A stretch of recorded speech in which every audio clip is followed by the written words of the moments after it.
Sometimes the most dangerous crime scene is the one created by the person wearing the badge. The first shout echoed across the courthouse parking garage before anyone understood what had happened. "Step away from the vehicle." Officer Nathan Mercer barked, his voice sharp enough to stop conversations on every level of the concrete structure. Heads turned.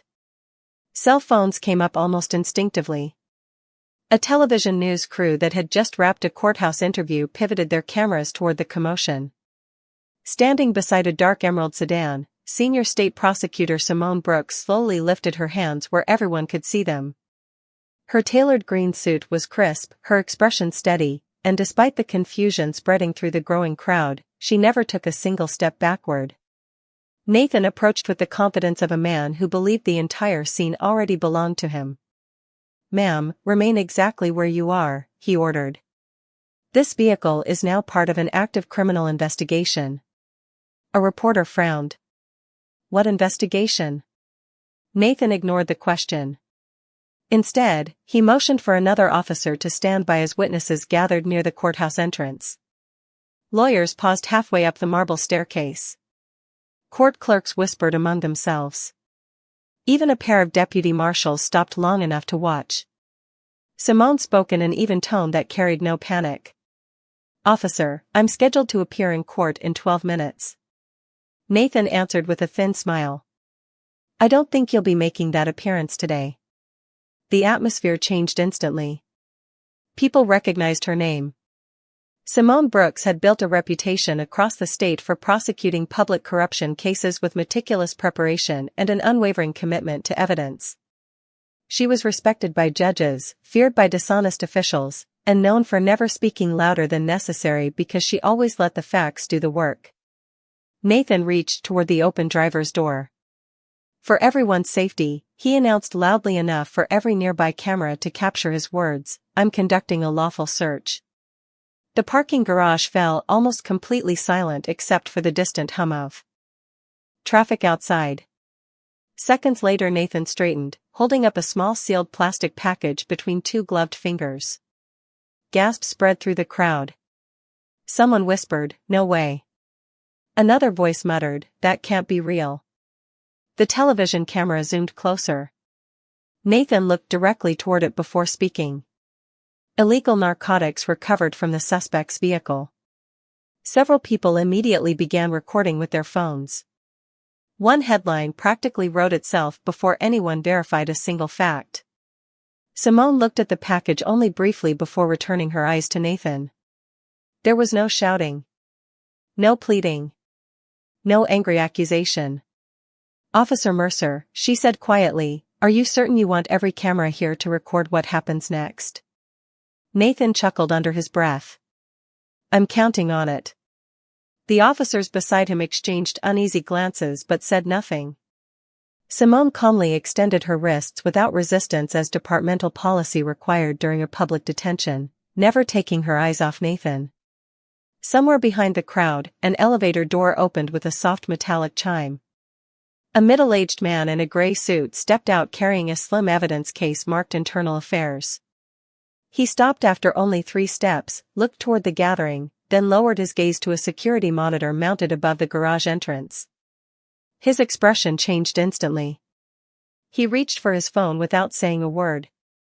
SUA Detective Owen Delgado remained perfectly still as the crowd focused on Simone Brooks and Officer Nathan Mercer, but his attention stayed fixed on the security monitor hanging above the garage entrance. He had spent more than 20 years investigating misconduct complaints, and experience had taught him that the loudest person in a scene was rarely the one holding the truth. Without interrupting the arrest, he quietly photographed the monitor with his department-issued phone before walking several steps closer to the courthouse security office. Meanwhile, Nathan continued addressing the cameras with complete confidence. "Evidence has been recovered in plain view during a lawful search," he declared. "The investigation will proceed according to DEP." The notification remained on Detective Owen Delgado's screen as he walked briskly toward the courthouse security office without drawing attention to himself. Years of investigating misconduct had taught him one simple lesson. Evidence never became stronger because someone talked louder. It became stronger because it survived every attempt to erase it. Inside the security office, the courthouse technology supervisor unlocked another monitoring system that operated independently from the parking garage cameras. Unlike the fixed surveillance network, this system collected footage from vehicle access points used to document license plates entering and leaving the structure. This camera is maintained by a separate contractor, the supervisor explained. It keeps recording even if another system goes offline. Owen nodded slowly. That detail mattered more than anyone outside realized. If one camera failed while another continued recording from a different angle, the timeline could still be reconstructed. He immediately requested that the entire recording be preserved before the automatic archive cycle could overwrite it. Across the courthouse plaza, Simone Brooks sat quietly inside an interview room reserved for administrative processing. The room was plain, illuminated by soft overhead lighting and furnished with little more than a table, several chairs, and a wall clock whose steady ticking seemed unusually loud. She remained composed, reviewing each question before answering with careful precision. She understood that every word spoken during an official investigation could later become part of a legal record. She declined to speculate. She declined to accuse anyone. Instead, she simply stated, "I trust the evidence will establish the facts." Even the officer assigned to complete her paperwork seemed surprised by her calm demeanor. Imagine carrying the weight of public suspicion while knowing that panic would only strengthen someone else's story. That was exactly what Simone refused to do. Outside, Maya Ellison replayed her own footage frame by frame inside the news van. She slowed the recording until each movement appeared almost frozen. Nathan Mercer entered the frame several seconds before the first shouted command.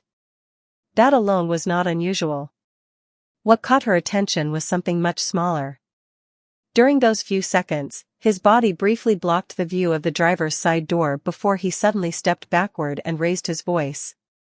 Maya frowned. She enlarged the image again, but the angle remained partially obstructed by a concrete support column. "Come on," she whispered to herself. "There has to be another angle."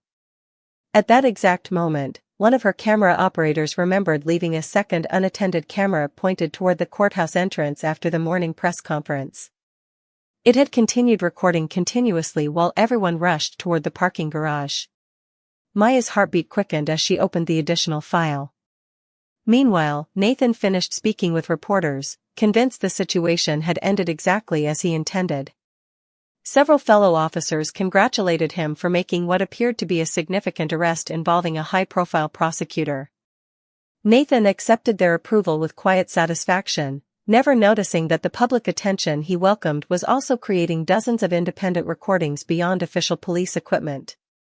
Every phone, every news camera, every security lens carried its own silent memory. As Owen prepared to review the newly discovered courthouse footage, another message arrived from the digital evidence unit. This one contained only a single sentence, but it caused him to stop walking altogether. Officer Mercer's body camera was manually activated 47 seconds after initial contact. By late morning, the story had already spread beyond the courthouse. Local stations interrupted their regular broadcasts with breaking updates, legal commentators began speculating about the future of one of the state's most respected prosecutors, and social media filled with clips showing only the final moments of the parking garage encounter. To millions of viewers, the images appeared simple. A police officer had recovered illegal narcotics from a prosecutor's vehicle. Few people questioned what happened before the first camera focused on the scene. That was the danger of seeing only the ending without understanding the beginning. Inside the administrative interview room, Simone Brooks sat quietly while the wall clock continued its slow rhythm. An attorney from the Attorney General's office arrived to observe the process, but Simone remained measured and composed. She answered every procedural question clearly and declined every invitation to speculate about Officer Nathan Mercer or his motives. "Facts deserve time," she said softly. "Conclusions do not." Even the investigator documenting her responses noticed that she never asked how the story looked on television.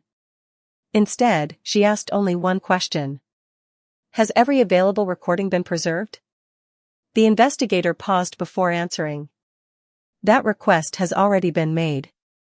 A faint, almost imperceptible smile crossed Simone's face before disappearing again. Imagine trusting evidence more than emotion while the entire world seems ready to judge you within seconds. That kind of discipline is not natural. It is earned over years of believing that truth survives longer than headlines.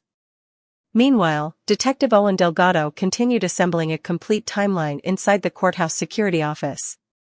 Multiple video sources were now arriving from different agencies, each stamped with synchronized digital time codes.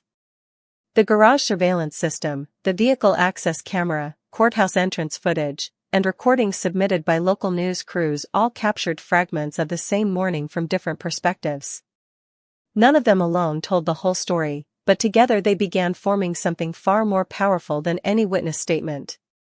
Then another detail surfaced. The digital evidence technician pointed toward a timestamp on one monitor. "Look here," she said. The news camera begins recording 9 seconds before Officer Mercer raises his voice. Owen leaned closer. The footage did not reveal the driver's side of Simone's vehicle clearly enough to prove what happened, but it established something important. Nathan had approached the vehicle without immediately announcing his presence. That differed from the sequence described in his initial incident report. Owen made no comment. He simply added another note to the growing file. Across town, Maya Ellison isolated the audio from her second camera. Background sounds became clearer after digital enhancement. Elevator doors opened. Footsteps echoed across concrete. Then, just before Nathan's first command, another sound appeared.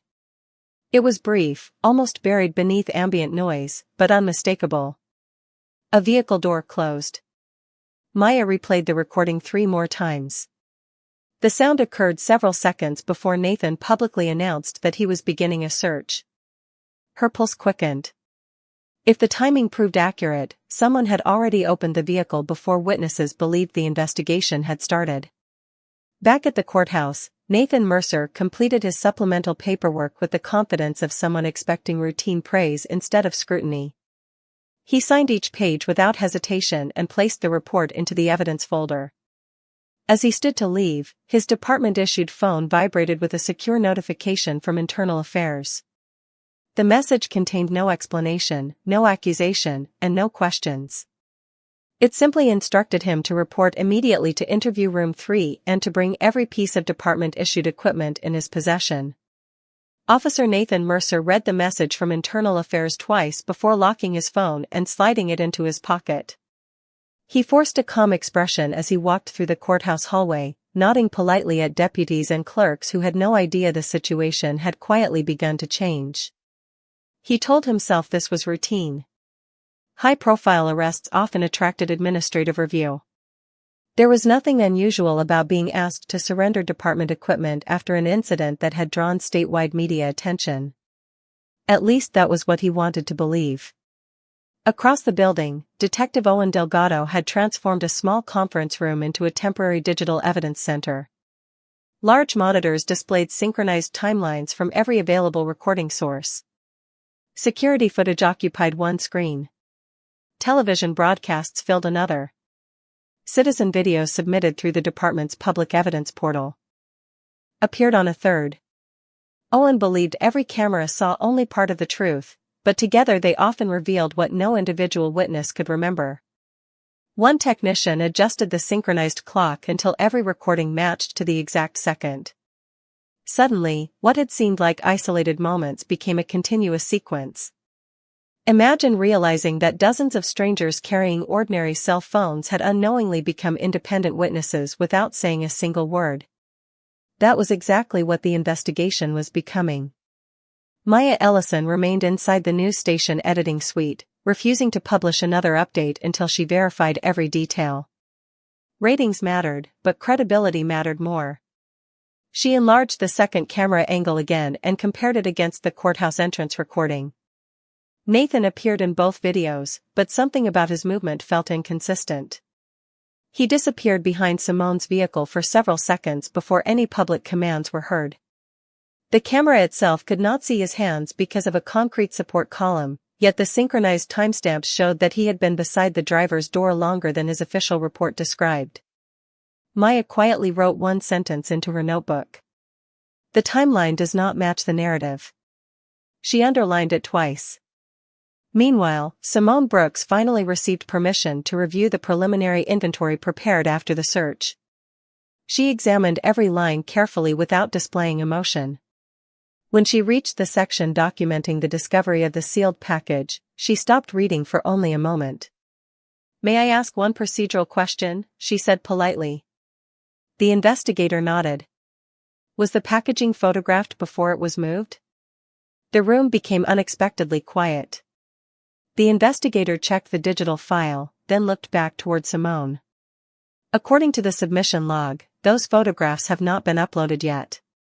Simone simply thanked him and returned the paperwork without another comment. She knew missing documentation did not prove misconduct, but complete documentation protected everyone involved. Across the hall, Nathan entered interview room 3 carrying his duty belt, body camera, and department radio. Detective Owen greeted him professionally and explained that all equipment would be temporarily secured while the digital review continued. Nathan smiled with practiced confidence. "You are going to find everything exactly the way it happened." Owen returned the smile but offered no opinion. Instead, he placed the body camera onto an evidence table where a forensic technician immediately connected it to a secure extraction system. The download progress bar slowly advanced across the monitor until it suddenly stopped. A red notification appeared on the screen. The technician leaned closer, frowned, and quietly turned toward Owen. "Detective," she said, keeping her voice low, "this device contains a deleted video fragment that someone attempted to remove after today's incident." The forensic technician immediately disconnected the body camera from the standard review station and transferred it to a certified forensic workstation designed to recover deleted digital evidence without altering the original data. Detective Owen Delgado watched silently as the software began reconstructing fragments that an ordinary user would never see. Every action was automatically logged. Every recovery attempt created its own audit trail. Owen knew that if this case ever reached a courtroom, the integrity of the evidence would matter just as much as the evidence itself. Across the table, Officer Nathan Mercer remained outwardly composed, although his confidence seemed slightly less natural than before. He folded his hands and asked in an even voice, "Is there a problem with the equipment?" Owen answered without emotion. "We are completing a standard forensic review." That was true. It simply was not the whole story. Minutes passed in near silence except for the quiet hum of computer fans and the occasional click of a keyboard. Then the technician leaned forward. "The deleted fragment still exists in unallocated memory," she explained. "Someone attempted to remove it, but the storage sectors were never overwritten." Nathan shifted slightly in his chair before quickly returning to a relaxed posture. Imagine believing that deleting something makes it disappear forever, only to discover that technology remembers far more than people do. That realization has ended more careers than any public confession ever could. While the recovery continued, Maya Ellison received permission from her news director to delay publication until additional facts could be verified. She contacted the courthouse security supervisor and requested access to the publicly releasable portions of the surveillance timeline. The supervisor could not release protected evidence, but he did confirm one procedural detail. Every courthouse security camera synchronized its internal clock with the same government time server every morning. That meant every timestamp shared the exact same reference. Maya quietly compared those synchronized times with her own camera footage. The difference was impossible to ignore. Nathan appeared beside Simone's vehicle almost 50 seconds before his body camera officially began recording. The timeline itself was becoming a witness. Inside the administrative interview room, Simone Brooks finally learned that the digital evidence review had expanded beyond the initial arrest documentation.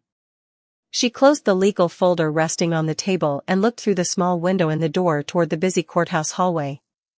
She understood that truth rarely arrived all at once. It usually emerged one verified fact at a time. Her attorney asked whether she wanted to issue a public statement before the afternoon news cycle. Simone shook her head gently. "Not until every recording has been reviewed," she replied. "The evidence deserves to speak before I do." Those few words reflected the same discipline that had defined her entire career. Back in the forensic lab, the progress bar finally reached 100%. A recovered video file appeared on the screen with no descriptive title, only a timestamp beginning 43 seconds before the officially preserved recording. The technician carefully opened the file without making a copy. The image flickered into view for only a brief instant before stabilizing. The first frame showed the driver's side of Simone's vehicle from Nathan's own perspective. He was already standing beside the open door. Then, just before anyone in the parking garage heard his first command, another voice could be heard clearly through the body camera microphone. It did not belong to Simone. Someone just outside the frame quietly said, "Make sure nobody sees your hand." The recovered recording played again, this time one frame at a time. Detective Owen Delgado stood beside the forensic workstation with his arms folded, saying nothing while every second was carefully documented. The voice that had whispered, "Make sure nobody sees your hand," was clear enough to recognize as a second speaker, yet the camera angle still showed only Nathan Mercer standing beside Simone Brooks's vehicle. The person speaking remained outside the field of view. Owen immediately instructed the forensic technician to preserve the recovered file exactly as it existed before making any working copies. Procedure mattered. Every click, every timestamp, and every transfer would eventually be examined. The technician generated a digital hash value and compared it against the recovered file twice. The values matched perfectly. The recording had survived the deletion attempt intact. Nathan watched the activity from across the room, trying to read faces that refused to reveal anything. He had spent years believing confidence could control a conversation, but confidence had no effect on forensic software. It only followed data. Imagine sitting in complete silence while a machine quietly reconstructs moments you believed had disappeared forever. There is no argument capable of changing a timestamp. At nearly the same time, Maya Ellison received confirmation that another independent recording had surfaced. A delivery truck entering the courthouse garage that morning had been equipped with a commercial fleet safety camera facing forward throughout the entire approach. The transportation company routinely stored footage for insurance purposes. Maya immediately requested preservation of the recording before the automatic retention period expired. She did not know what the camera had captured, but she understood something important. Every new angle reduced the space where uncertainty could hide. Back inside the courthouse, Simone Brooks was informed that the formal review of her detention had expanded into a broader investigation. She listened quietly before asking only one question. "Has anyone altered the chain of custody for the physical evidence?" The investigator answered immediately. "No. Everything has remained sealed since collection." Simone nodded with visible relief. If the physical evidence had been handled properly after collection, investigators could focus entirely on what happened before it entered official custody. The distinction mattered enormously. Owen then instructed the technician to synchronize the recovered body camera clip with the courthouse surveillance timeline and Maya's television footage. One screen became 2. 2 became 4. 4 became 6. Every recording advanced together, each revealing a different perspective of the same minute. Nathan appeared on every screen, but each angle filled in details another camera had missed. Then the technician paused the synchronized playback at exactly the same timestamp across all displays. "Look at his shoulders," she said quietly. Owen leaned closer. On the body camera, Nathan's upper body shifted slightly toward the open driver's door. On the television camera, his back briefly blocked the view. On the courthouse entrance camera, his right arm disappeared behind the vehicle for less than 2 seconds. No single recording showed his hand directly. Together, however, they documented one uninterrupted sequence that contradicted the official report. Owen remained silent for several moments before asking for one final comparison. "Overlay the fleet vehicle recording when it arrives." Less than 15 minutes later, the encrypted video finished downloading from the transportation company. The technician imported the file, synchronized the timestamp with the existing timeline, and pressed play.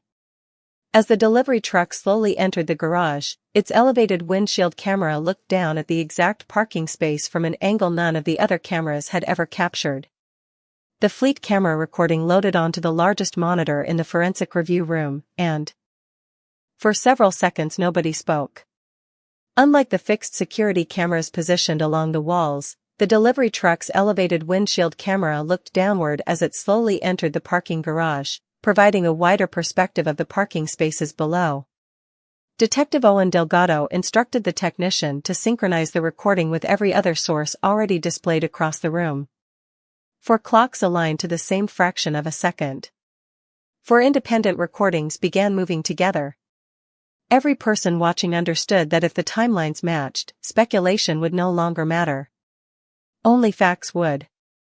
The truck rolled slowly around the concrete support column, its camera capturing Nathan Mercer standing beside Simone Brooks's vehicle long before the public confrontation began. From this new angle, the driver's side door remained partially visible instead of being hidden behind the column. The room became completely silent. Imagine spending an entire day defending a story, only to discover that an ordinary delivery truck quietly witnessed the moment that mattered most. Justice does not always arrive wearing a uniform. Sometimes it arrives on schedule carrying office supplies. The technician slowed the playback to 1/4 speed. Nathan looked over both shoulders as if checking the area around him. The recovered body camera recording had already confirmed another voice warning him to keep his hand out of sight. Now the fleet camera revealed why. Nathan briefly leaned into the open driver's side doorway. His right arm disappeared below the window line for less than 2 seconds before returning empty. Seconds later, he stepped backward, closed the door, adjusted his body camera, and only then raised his voice loudly enough for nearby witnesses to hear. Every subsequent event unfolded exactly as the public recordings had shown. Owen requested another replay, this time with synchronized timestamps visible across every screen. Each source independently confirmed the same sequence. None contradicted the others. The technician quietly marked the critical frames for evidentiary preservation and generated certified still images without altering the original files. Across the courthouse, Simone Brooks remained unaware that the investigation had reached its turning point. She continued reviewing procedural documents with remarkable patience while her attorney received an unexpected visit from representatives of the Attorney General's office. No one celebrated. No one assumed the outcome. Everyone understood that professional investigations required careful verification before conclusions could be announced. Meanwhile, Maya Ellison received confirmation that Internal Affairs had officially requested copies of every recording her news station possessed. She looked at the monitor displaying the synchronized footage and realized that the story had fundamentally changed. It was no longer about a dramatic arrest. It had become a story about the power of independent evidence. She quietly instructed her producer to remove every speculative headline prepared for the evening broadcast. "We are reporting only what we can prove," she said. Back inside interview room 3, Detective Owen entered carrying a sealed evidence folder. Nathan immediately looked up, searching Owen's face for reassurance, but found only the calm professionalism that had defined every interaction that day. Owen placed the folder on the table and spoke evenly. "Officer Mercer, based on newly verified digital evidence, the administrative review has entered a different phase. Effective immediately, your law enforcement authority is suspended pending further investigation." Nathan's expression remained frozen for the first time all day. Before he could respond, another investigator stepped into the room carrying a printed transcript prepared from the recovered body camera audio. Owen opened the folder, turned it toward Nathan, and rested his finger beside a single highlighted sentence that matched the recovered recording word for word. Officer Nathan Mercer lowered his eyes to the highlighted transcript without speaking. The room remained silent except for the faint sound of the courthouse ventilation system humming beyond the closed door. Detective Owen Delgado did not raise his voice or make dramatic accusations. He simply slid a second folder across the table. Inside were certified still images captured from the synchronized recordings, each bearing matching timestamps from independent sources. One image showed Nathan standing beside Simone Brooks's vehicle before his body camera officially began recording.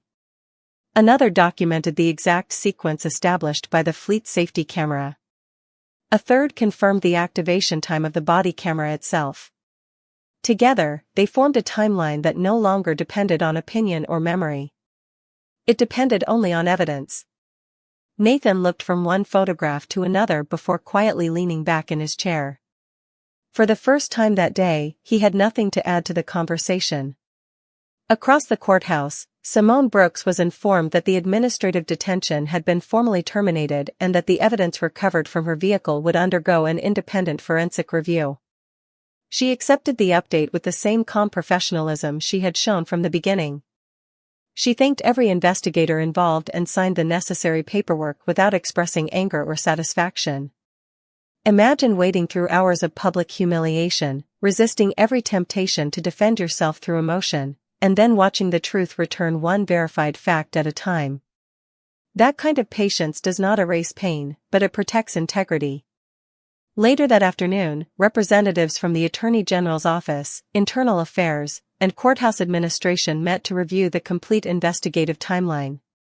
Every digital recording had been authenticated. Every transfer of evidence had been documented. Every timestamp aligned. The conclusion was no longer difficult to reach. Procedures that existed to protect public trust had worked because multiple independent records preserved what no single person could control. Maya Ellison prepared her evening report with unusual care. Earlier drafts built around speculation were permanently deleted. Instead, her final story focused on the verified chronology established by investigators and the importance of preserving digital evidence before drawing conclusions. She ended the broadcast by reminding viewers that recordings from ordinary citizens, security systems, and commercial vehicles had all contributed to reconstructing the truth. The report spread quickly because it offered something increasingly rare during breaking news: patience before judgment. As the courthouse emptied beneath the fading light of the evening sky, Simone stepped onto the front steps carrying the same legal briefcase she had brought that morning. Reporters waited respectfully as microphones were raised one final time. She paused before answering the first question. Our justice system is strongest when evidence is allowed to speak without fear, without assumptions, and without shortcuts, she said. No profession, including my own, should ever be above accountability. There was no applause. There was no celebration. Only a quiet understanding that accountability had protected the institution more effectively than silence ever could. Detective Owen watched from inside the courthouse entrance before turning off the lights in the temporary evidence room. The monitors that had displayed countless synchronized recordings gradually went dark one by one, their work complete. Outside, the cameras that had once captured public suspicion now recorded a different image entirely. Simone walked toward her vehicle with her head held high, while investigators continued their work behind the scenes exactly as the system intended. The lesson left behind reached far beyond one courthouse, one investigation, or one career. Authority may influence first impressions, but it cannot rewrite verified facts. In the end, truth needed no raised voice, no dramatic speech, and no revenge. It only needed time, integrity, and a record that refused to forget.